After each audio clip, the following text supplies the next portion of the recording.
miss your old familiar friends, but waiting just around the bend. Everywhere you look, there's a heart, there's a heart. Okay, and now it's time for our weekend picks. First up, we're going to discuss the co-main to Saturday night's main, the fight between Anthony Dirrell, the WBC's super middleweight champion, and David Benavidez, the former WBC super middleweight champion. What do I think about this fight? What do I think about this situation? Good fight. Anthony Dirrell, for what it's worth, he's got a good professional record. He does. 33 wins, only one professional loss. This guy, he's never been stopped. So in that way, you could call him a solid guy. I mean, you could, and he is the reigning WBC champion.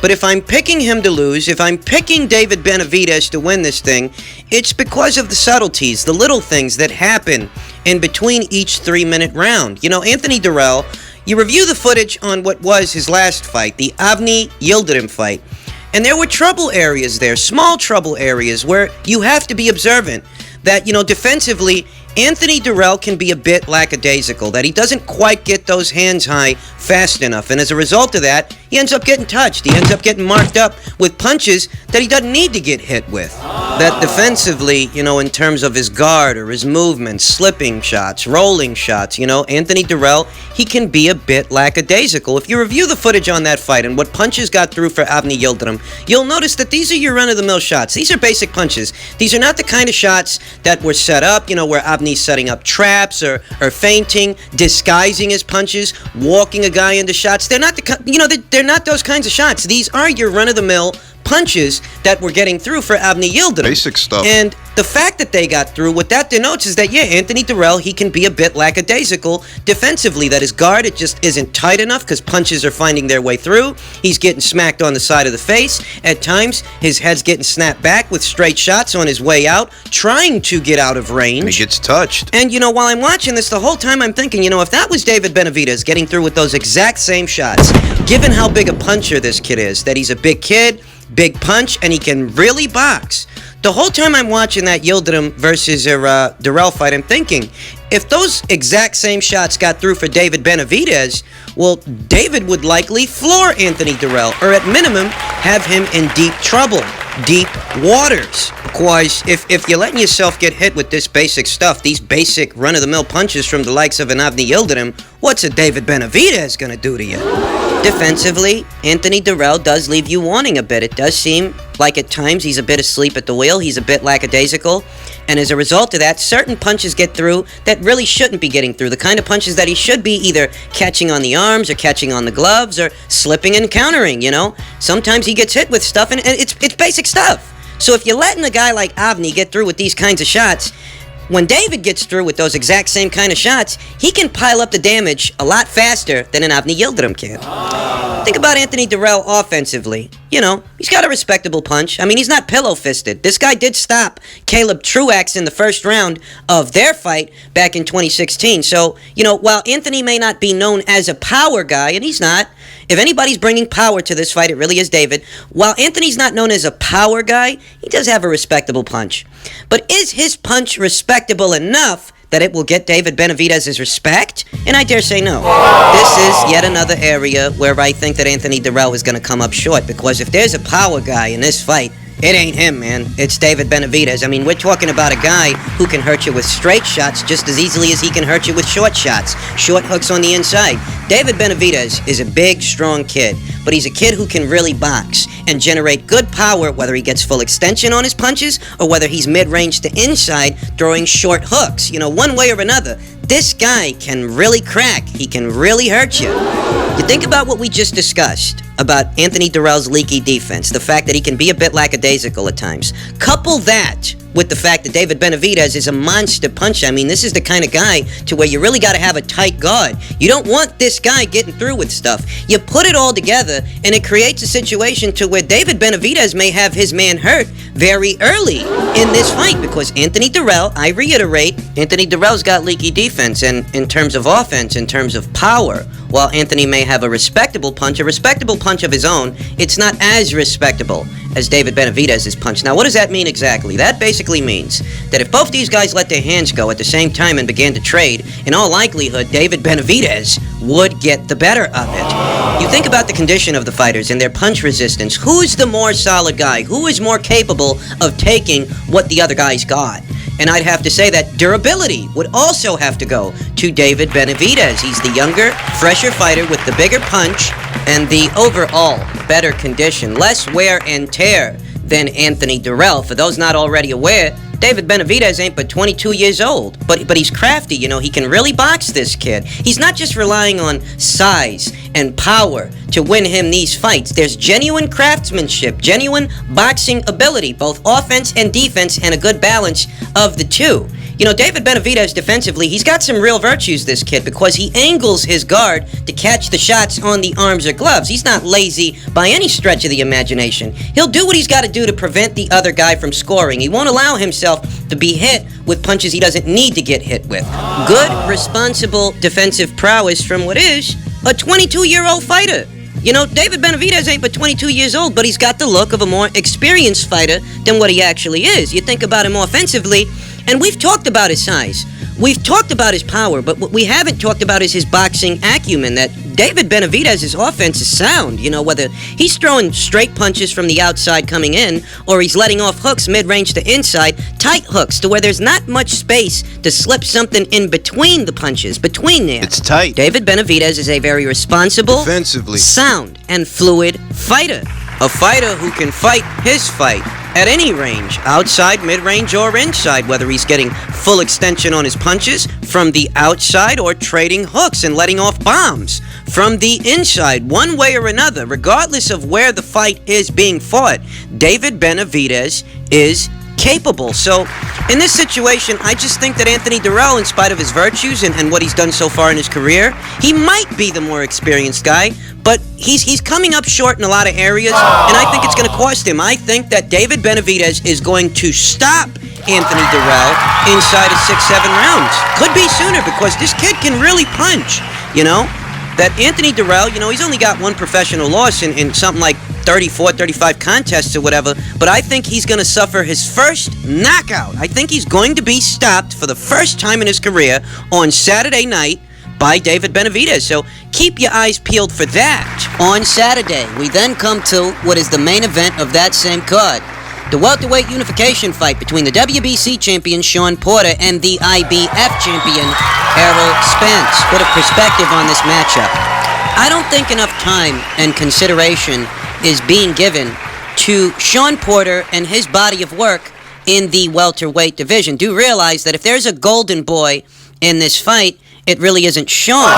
And because of that, because he doesn't have the following, the buzz of an Dirrell Spence, because he's not everybody's sweetheart, the way that guy is, not enough time, not enough consideration is being given into, you know, what he's capable of as a welterweight champion and what he's done so far. That Shawn Porter has faced more solid guys in a welterweight division than Dirrell Spence has. I mean, think about his body of work. This is a guy who fought the likes of Keith Thurman, Danny Garcia, Devon Alexander, Yordenis Ugas, Julio Diaz, among others, Ray Robinson, Paulie Malignaggi, Kell Brooks. He's fought them all. Andre Berto. I mean, it's safe to say that as far as welterweight resumes go, Shawn Porter has by far the more robust body of work of the two world titleists in the fight, and yet you'd never know it from how people are talking about this matchup and how they're not giving Porter much credit or much consideration, that even if he doesn't win, maybe he can still push Spence harder than he's ever been pushed. Because if there's one thing consistent with Shawn Porter,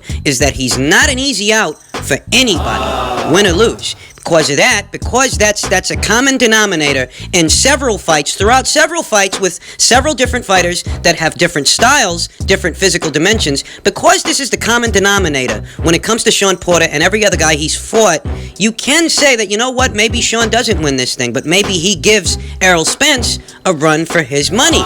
You know, a lot of what I see out there in the boxing community, they're talking about this fight as if Dirrell Spence is going to go out there in the first round and blast this guy out of there. And look, let's be objective. perspective here. If Errol Spence, laying into what was a lightweight that never fought at 147, if he could lay into that guy as much as he did, I'm talking about Mikey Garcia. A lightweight. If he could lay into that guy, throw 1,000 punches at that guy, land about 300 and what was it, 340 something? On a lightweight. If he could lay into a guy like that, who was a lightweight who came up to welterweight, and not get him out of there, what makes you think Sean Porter's going to be a walk in the park for him? I mean, be realistic, you know? Put the politics aside, the bureaucracy aside, and gauge the performances, because that's what it's going to boil down to once both guys are in the ring. I can understand that there was a time when many fighters out there, they just weren't in any hurry to fight Errol Spence. I understand that. And Sean Porter, yeah, for a time, he was one of those fighters. For a time. But that time has come and gone, okay? Now,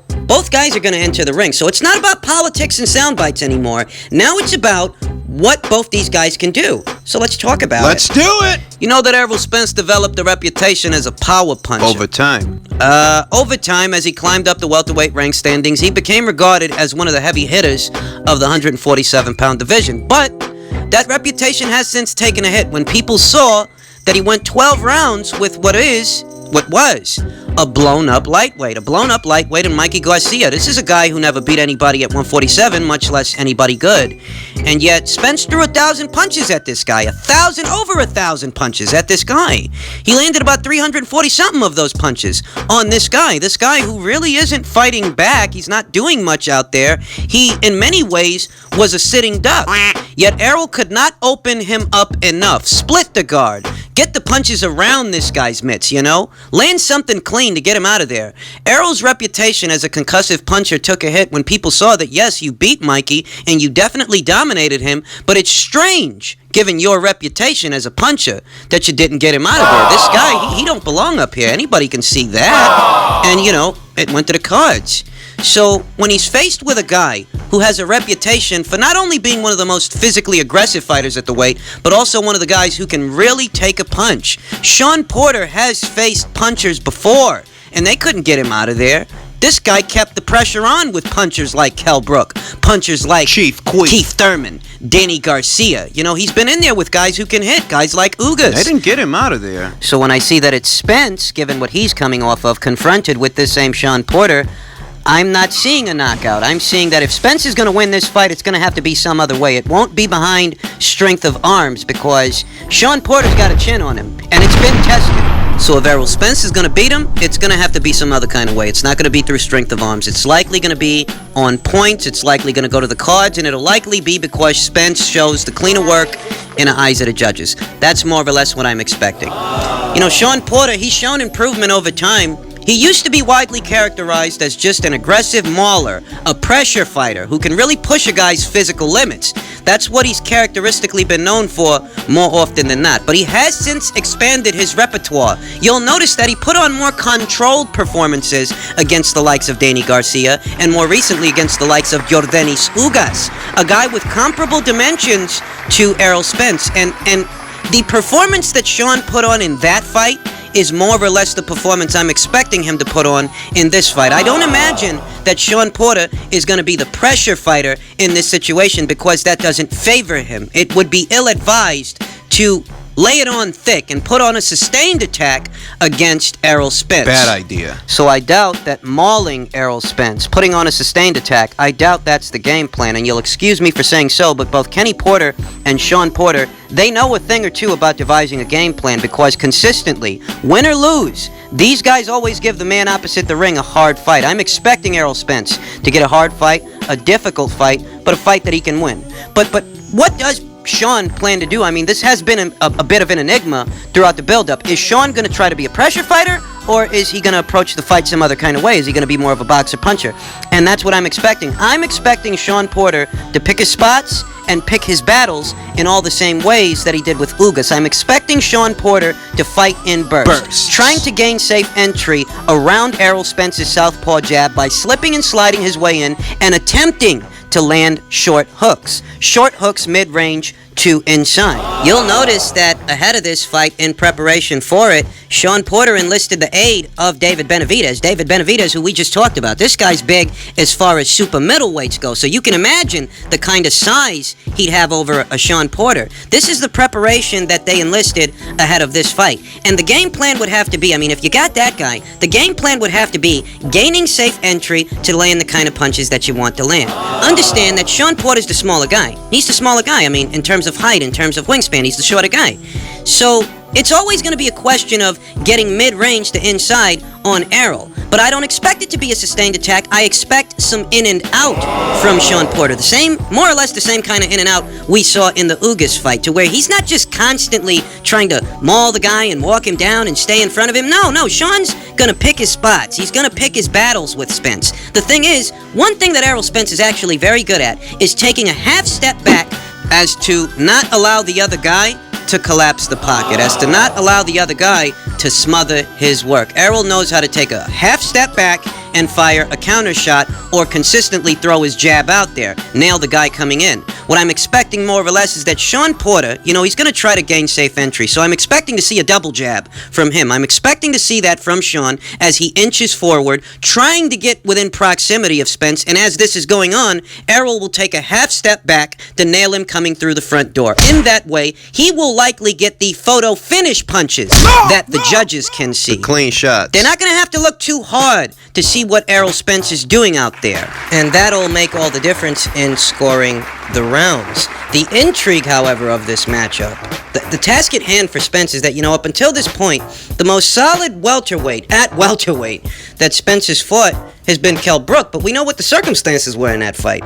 He fought a guy coming off a approximately 25-pound weight cut, who just had eye surgery, was coming off a 5-round beating that resulted in a loss, and that was the most solid guy, the most solid test that Spence has faced so far. That was the most resistance he ever got from a guy. Whereas here, the circumstances are different. Sean ain't coming off a loss. Yeah, he's a world champion like Brook was a world champion, but he's not coming off a loss. So he's not in that headspace to where he has to bounce back. Sean Porter's in a better place than Brook was. A guy who's characteristically known for giving other guys problems, win or lose, that whether they beat him or not, Sean, he didn't make it easy, and he's only got 2 professional losses, that's it. Both came at the hands of top-level guys. They were top-level guys at the time that Sean fought them. So in many ways, this is Spence's toughest test to date. And, when it comes to Spence, there are some things that need to be addressed, some questions that need answers. Is his power really as advertised when a lightweight just went 12 rounds with him? Spence is really known for offense, but defense, there are some things to be addressed there too, that he does sometimes get hit between the punches. People don't know how to interpret it. So how does he deal with a clean shot from Sean Porter? I know that Sean isn't characterized as being one of the more concussive punchers at the weight, but after Sean's been roughing you up round by round, those punches of his, they may start to sting. How's Errol going to take them? Essentially, yeah, I'm picking Errol Spence to win on points, but I do feel that Sean Porter's going to make him work for it. More so than Ocampo, more so than Mikey Garcia, more so than Lamont Peterson, more so than most of the guys that he has fought so far.